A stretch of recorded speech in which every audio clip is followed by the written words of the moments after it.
বিদেশি বিনিয়োগকারীদের জন্য মার্কিন নাগরিকত্ব পাওয়ার প্রক্রিয়াকে সহজ করার পরিকল্পনা করেছেন প্রেসিডেন্ট ডোনাল্ড ট্রাম্প। এখন থেকে আমেরিকার নাগরিকত্বের জন্য গোল্ড কার্ড ভিসা প্রোগ্রাম চালু করার সুবিধা শুরু করেছেন ট্রাম্প, যা $5 মিলিয়ন কেনা যাবে।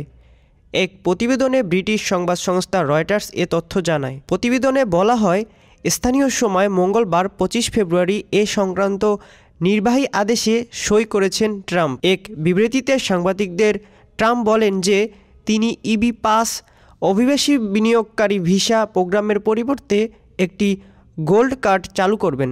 এই গোল্ডেন কার্ড হবে গ্রিন কার্ডের প্রিমিয়ার সংস্করণ। মার্কিন নাগরিকত্ব অর্জনের পথ খুলে দেবে এই গোল্ড কার্ড। ট্রাম্প বলেন, এই গোল্ড কার্ড নাগরিকত্বের রুট হবে। ধনী ব্যক্তিরা আমাদের দেশে আসবেন এবং এই কার্ড কিনতে পারবেন। তারা এখানে এসে আরও ধনী হবেন, সাফল্য অর্জন করবেন, এখানে অনেক খরচ করবেন এবং কর দেবেন।